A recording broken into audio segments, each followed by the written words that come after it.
Orville, Season 1, Episode 9. Cupid's Dagger. The Creepy episode episode. of dubious consent. Ugh. Well, I mean, technically they were willing, but it's more of a date rape thing. Yeah, it's sort of... it casts... this one casts Commander Grayson in a better light. Possibly. And Drulio in a much worse light. He was already kind of a scoundrel. It was like, being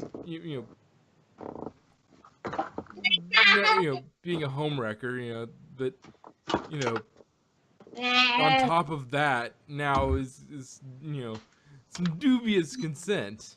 It's like, okay, yeah, you went from, oh yeah, he's a homewrecker. Yeah, that's a bit scummy, but okay, there's nothing particularly egregious there. It's bad, but it's not, it's not criminal in any way.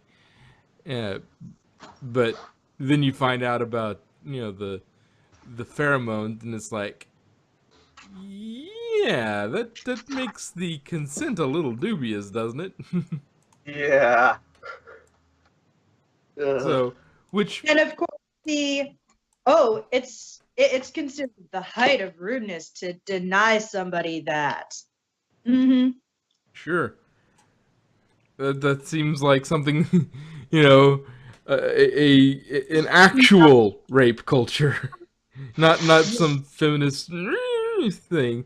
No, this is literal rape culture. So, Yeah, it's pretty much the equivalent to a roofie. Yeah, basically, you go around roofying. I mean, maybe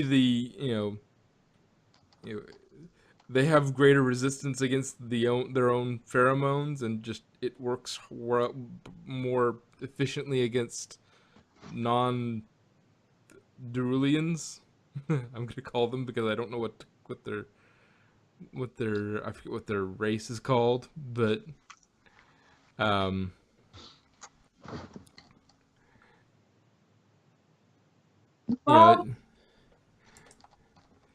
a Retepsian, yes. Yeah, it's like, yeah. But it does. This episode doesn't really, excuse. Since there were already problems with that relationship between between those two, but and that needed to be addressed, because we've seen that in earlier episodes, the one with the zoo and arguing and whatnot. But there were already fundamental problems with that relationship, and so Drulio getting in there is just sort of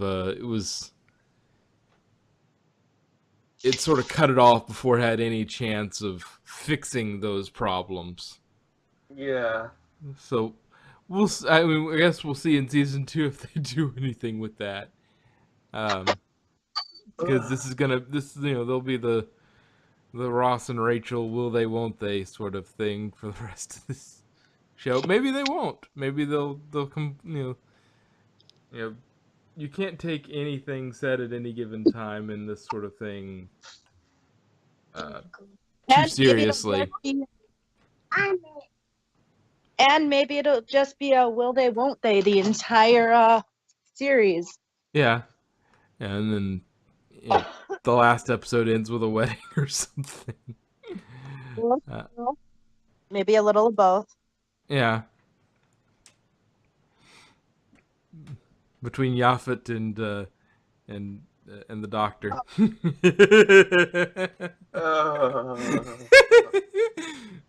Because I have to bring that in. Right, but I'm picturing that scene in one of the Ghostbusters cartoons where Slimer had to swallow them all in order to get out of the ghost dimension. He had to basically eat them to fly them up out of the ghost dimension. But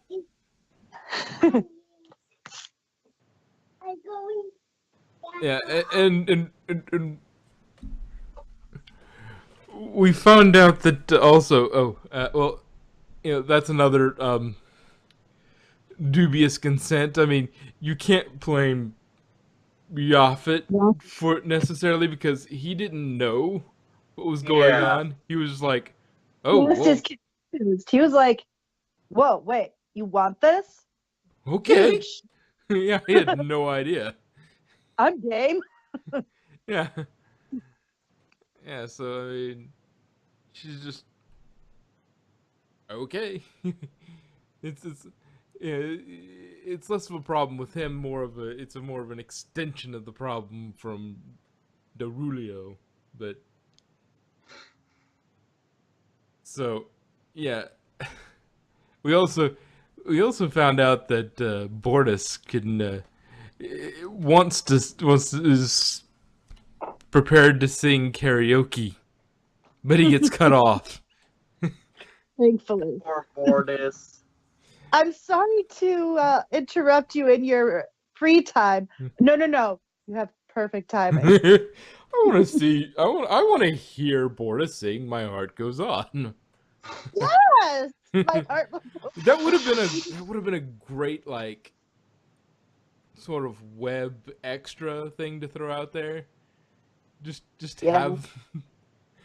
have the guy playing Bortus just just sing it just to have that available as a thing. Yes. And he's surprisingly good at it for some reason.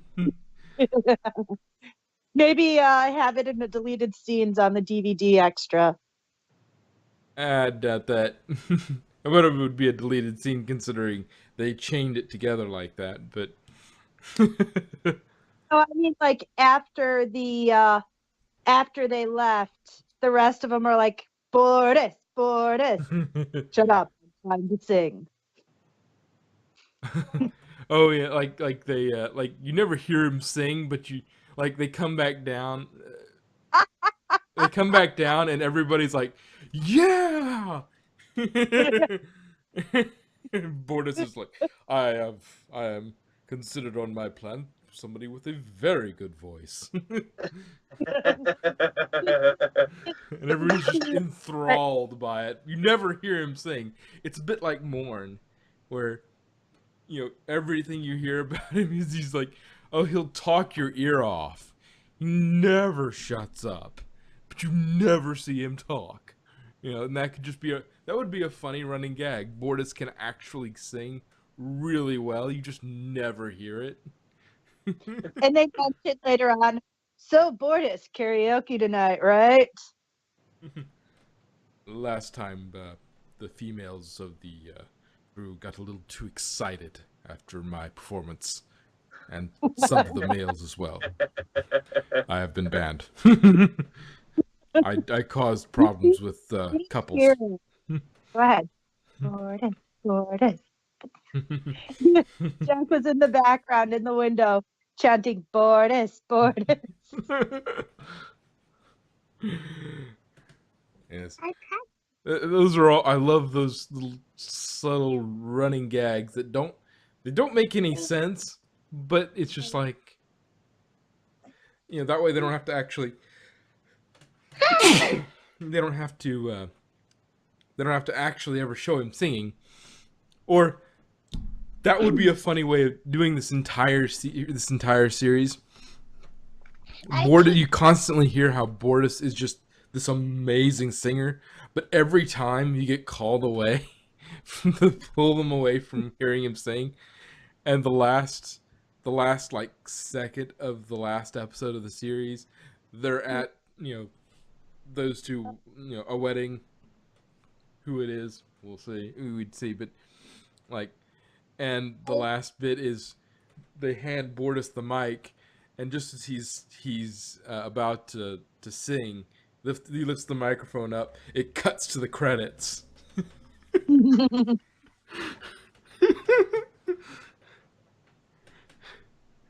And then it cuts back, and then immediately just as a sort of that's a tease, and then it cuts right back, and you actually see him sing, and it's decent. But But then again, nothing.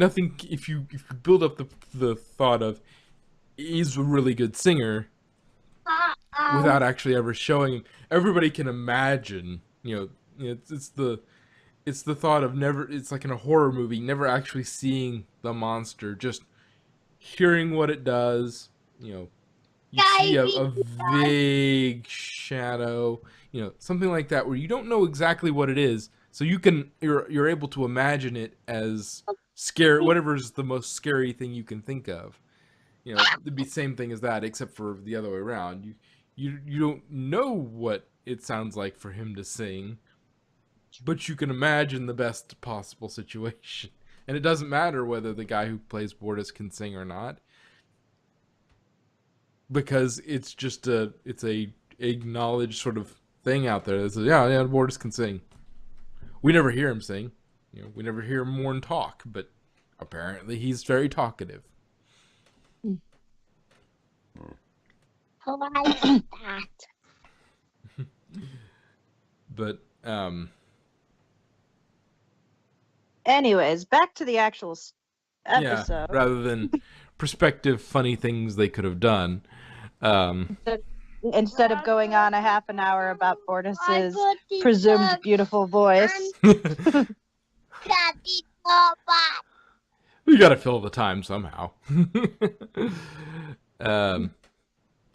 So yeah, they pull him in essentially to the office and talk to him and say, hey, yeah, there's this conflict between two warring races that both lay claim to this land, this planet, and it's like, yeah, but they need to see who was there first, and then that will determine who gets the claim.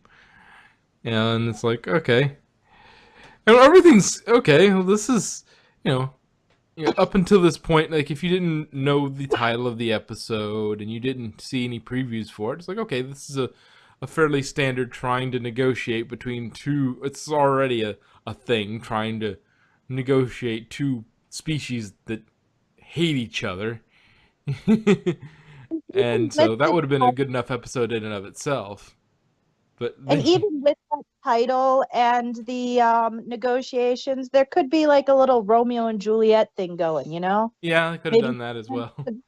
Seas or something like that. But yeah, so yeah, they basically they've come to the union to have them. All right, neutral party, you don't have a stake in this. You do the scans, and so as soon as they come on board, it's like, you like him better.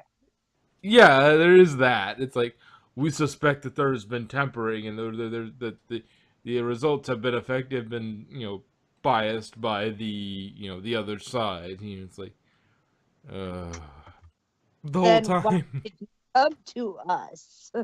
Yeah, and then you just got the whole time the Grayson and the captain are both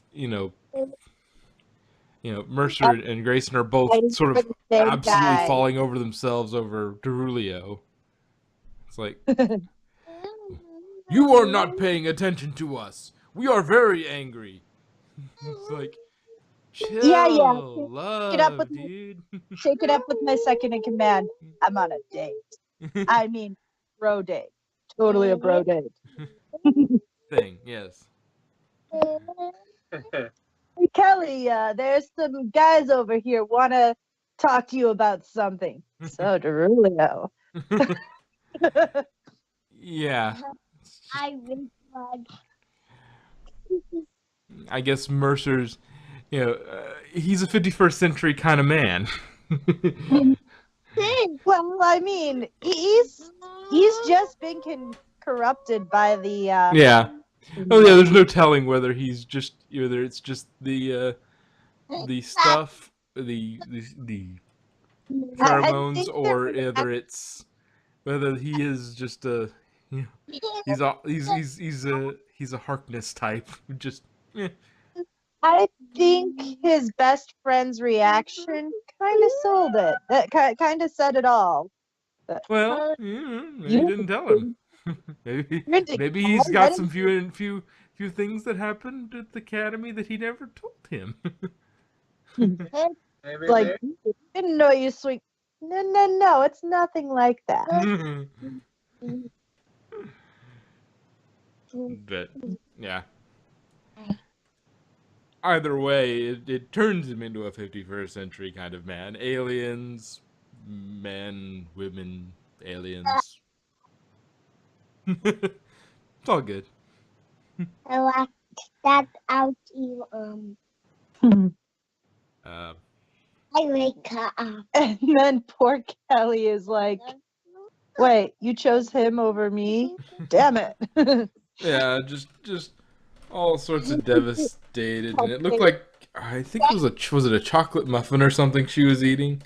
It would have been a funny thing to do. Would have been, and as a throwback and sort of continuity nod, would have been if she'd been eating Rocky Road.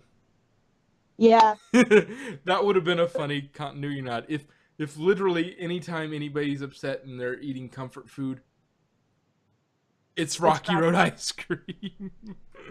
Yeah. That would be a funny, like, just running gag. It's like every time Rocky Road ice cream. I guess they were right. At this point, I guess Rocky Road just won the ice cream wars. Well, you know, even in Lois and Clark New Adventures of Superman, they mentioned that Rocky Road ice cream was the go-to for depression too. So I guess it's true. Multiple sources all say it. It's chocolate and marshmallows. And nuts and all sorts Yeah, of it's- interesting things. It's just perfect. I mean, when a chick is depressed, I guess she wants nuts in her mouth.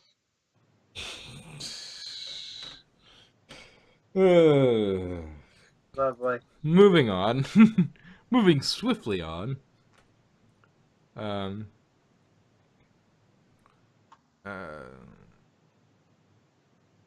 see. Yeah. Grayson and Drulio have a moment, but they're like, okay, we need to, Grayson's all showing up, let's all be professional about this, all that sort of stuff. But then he like moves a bit of hair out of her face, and I guess that's when the pheromone hit, because then she's got it, and just going through the different acts that we haven't, so she's completely smitten.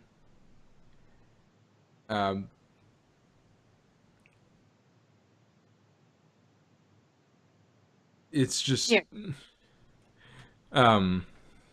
she misses meeting the two ambassadors, and so Mercer's mad, sees her with Derulio in her room, in her bed, and just like, oh, come on. Yeah. And he gets fired up and just storms in on Derulio, and Derulio hits him with the pheromones, and then he goes with it too, which confuses Malloy. But you were ready to tear him up.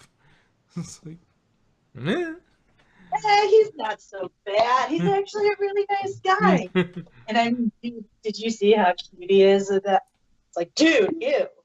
I didn't know you were like that. But no, we're totally bros. Totally fine. No homo. Bro that does butt stuff. I love that line that they used. It's like, I didn't know he was into him.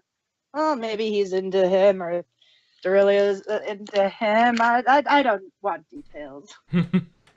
Well, yeah, I was like, yeah, it was a. Has he? Yeah, Isaac was like, has he entered him? Is he really? Not Has Captain Mercer entered into Drulio? Not Maybe. yet. Not yet, I don't think. But ha-cha-cha-cha.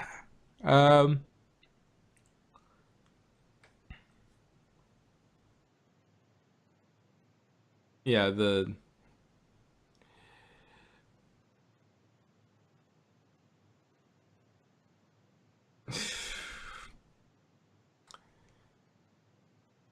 let's see.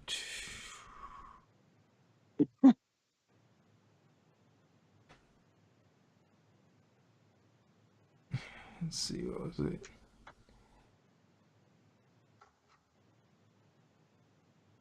Yeah, we get the going for a swim scene with Yaphet and Dr. Finn,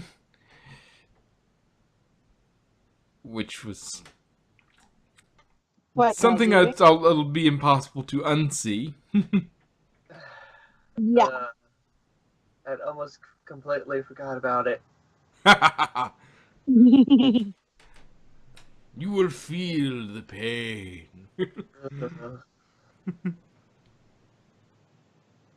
Let's see. Yeah, Bortus is having to sort of keep everything together. Well, the captain, executive officer are disposed of at the moment. Predisposed.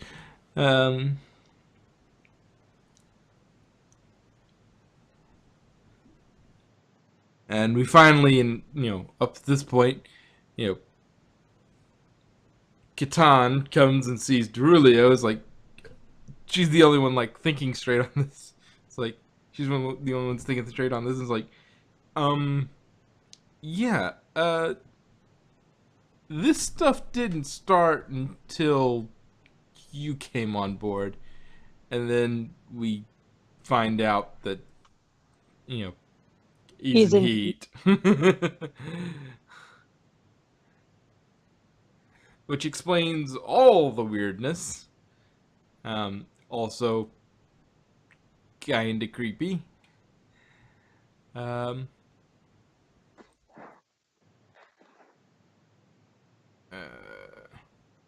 this point, the two sides basically are prepped for war. Oh, yeah. Though Mercer's running off and he's like, "You can't hurt me now. I'm so happy.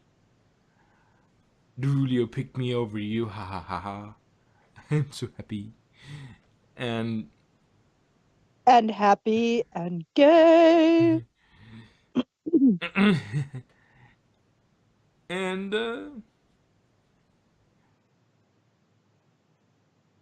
yeah, Grayson, yeah, still having the muffin or whatever it was, cupcake.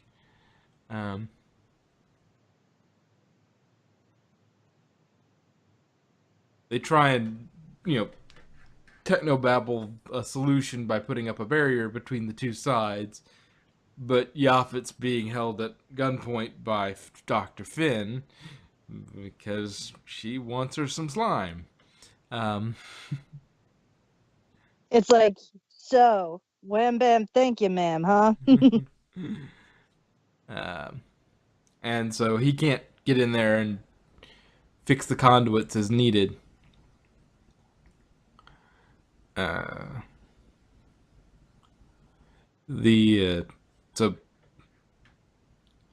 the medical teams slightly less than ethically questionable, but in the ends justify the means sort of thing, makes the soup up the pheromones from Derulio and plant them on the ambassadors, and now the bastards have fallen in love with each other, and they call off the fighting, and then we find Yeah, out. nothing wrong with that.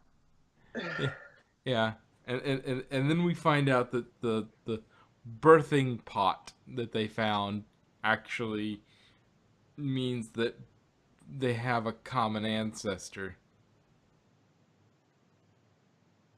And so, yeah, they... You're They're gonna have to learn to share the planet, which the relief is a little premature to me, I would think, because that's even what that's, that just sets them back where they were. I mean, yes, if it had gone one way, one of them would have, said, "Oh, I have claim to it. I'm going to take it." And it's like, "Well, I'm not going to honor the agreement because I want it too," and we're right back to fighting, and or challenge the authenticity of the tests and go, "Oh no, you affected them somehow," so you know, and so they would have been right back at, fighting one way or the other. I mean, it does give them a point to negotiate, but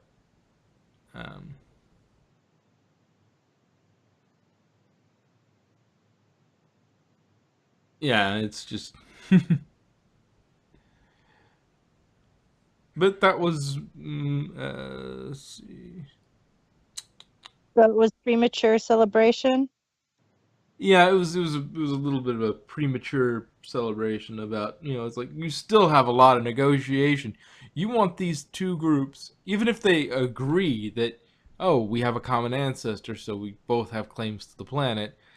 That just starts a whole nother diplomatic hullabaloo, because then you got to figure out, okay, we got to separate the planet. We got to mark out the planet, because these two are very territorial species. So Just do what they do in the cartoons and draw a giant white line around the entire planet. yeah, because that'll work. You know, yeah, because that works so well before, but yeah, or well, no, just do what they did in Doctor Who and make people forget what species they are for a bit, and write perfect, you know. Unless, of course, they're clever like Osgood. But if I'm if I'm really a Zygon, then my clothes are Zygon too. What happens if I lose a shoe? But Yeah. yeah, so if you forget, they, it's an interesting premise. You forget who you don't know what species you are, so you're negotiating blind. Well, the ultimate thing, I think, would be to, it's that whole, if you got siblings and they're trying to split something, the easiest way to do it is to go, all right, you cut, but you pick. And then the one who has to cut is like, okay, if I want, I want the big piece. Well, if he takes the big piece, he wants the big piece. Well, he cuts one much bigger than the other. The other guy, the other sibling's going to take the big piece, and he's going to get the little piece. So his motivation is to split it as evenly as possible. So it's like, all right, you make the split, but they get to pick They get to pick which side. And it's like, oh. Assuming they use the same sort of resources, their ships are made about the same, they have the same sort of needs, which I would assume. But yeah, but even then they're gonna try and, okay, I'll give them this, and they'll let me have this, and they'll try and, separate it out so that they can get what they want by giving them what they want, and just sort of, it'd be an interesting way of dealing with that, because it puts both of the working for their own interests. It's in their own best interest to come up with something completely fair, or something that the other side is going to like, assuming all the resources are fairly similar. But Yeah. because one could say, okay, well, all this resources I'm going to put in, over here, and I'm gonna split this one over a border or something where, haha, we're even on this one, but there's gonna be this resource over here that I want. I don't know, but it's an interesting idea. Let's see, just going over the wiki trivia.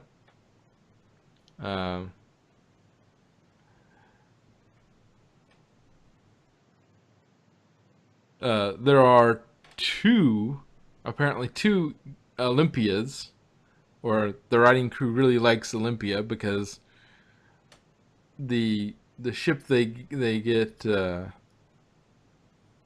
Yeah, I noticed that. Yeah. Maybe that's the ship he was stationed on, but they had to run an errand. So it's like, we're going to drop you off on this ship so we can go have our party and come back when you're not in heat anymore. Well, no. The thing is the there are two ships called Olympia. There's the one from the episode Krill. That's giant. That's much bigger than the Orville, and then there's the Olympia from this episode, which is smaller than the Orville. So they really like the name Olympia. Really? Uh,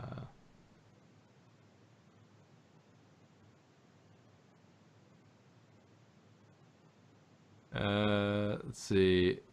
When Ed and Kelly enter the elevator and Lieutenant Dan's music plays, the song is "The Straight Life" by Bobby Goldsboro.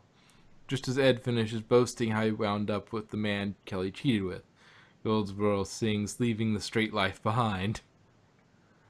The song "Any Way You Want It" by Journey was handpicked by Adrienne Palicki.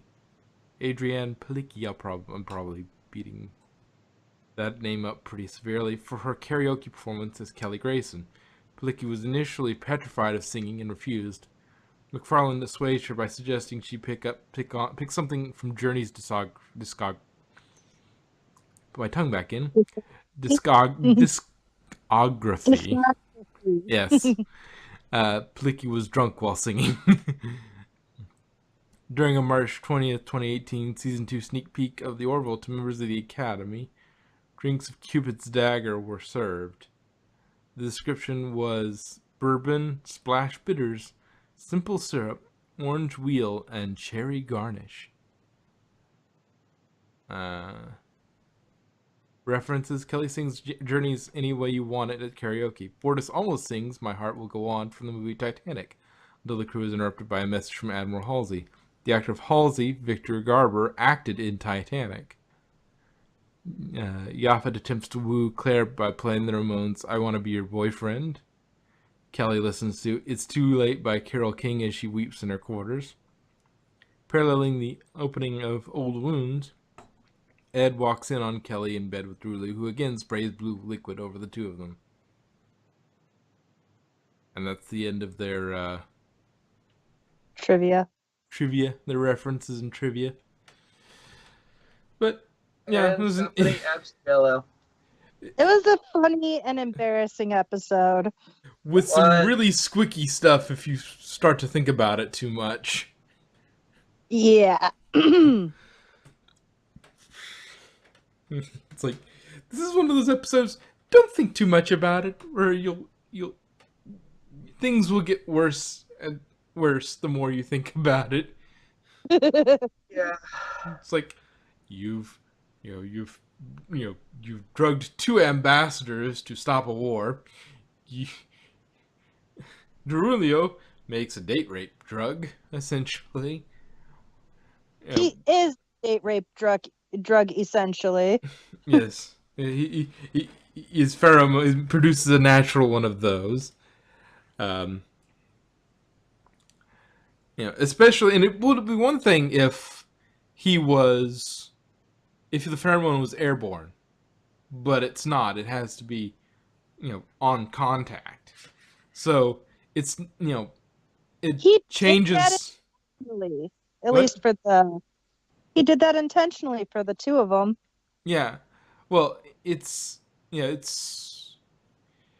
that point he's he knows that he's this will happen if he touches them, and he doesn't take any precautions, no gloves, no anytime if he just wore a simple pair of gloves, the whole plot of the episode falls apart from him wearing gloves. I don't believe in gloves. They're against my religion.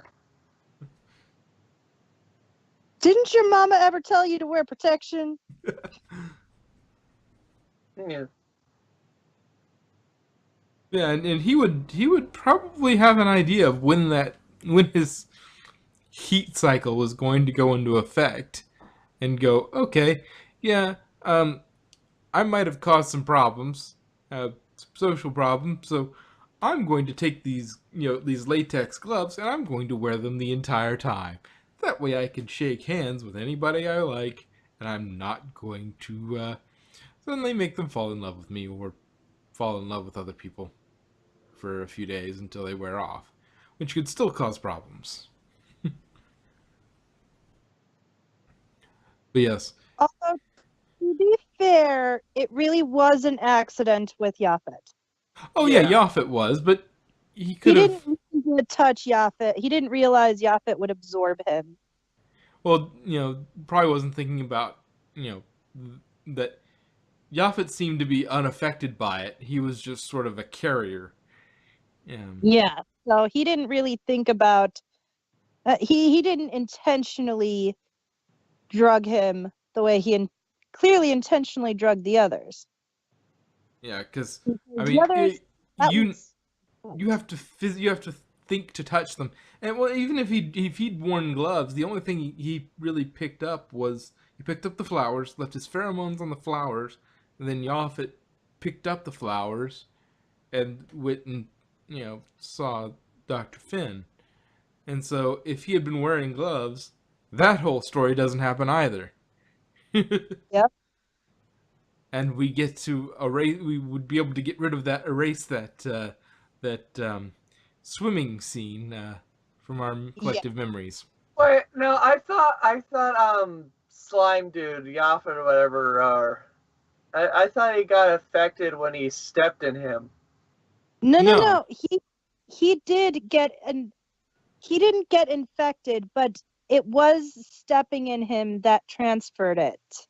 It was the Yeah. physical contact of his hand touching the slime and putting it back into Yaphet that caused Yaphet to catch him. Ah. So it wasn't stepping in him, it was the fact that part of Yaphet was stuck to him. So he grabbed that piece of Yaphet and the pheromone transferred to Yaphet through his hand, and then he put it back on Yaphet, so Yaphet became a carrier. Yeah, yeah. Yaphet wasn't affected. He just sort of carried it. And so yes, but yeah, if it was him picking up the piece, if it was hand to goo transfer, you know, if he'd been wearing gloves, boop, the whole episode falls apart. Yep. And this, boys and girls, is why you should always wear protection. Yeah. That's true. Oh. You never know when you're going to catch something. Unlikely to be alien date rape pheromones, but Who knows? The future is vast. and humans do go out amongst the stars and well, do what humans do. I mean, they do it with cat people, according to Dr. Which I don't want to know how that works with the barbs. Yeah, there's human Yeah, male, that's female not cat. about it. That would be okay, but male cat, Cat, female female. human, Oh, just yeah. yeah.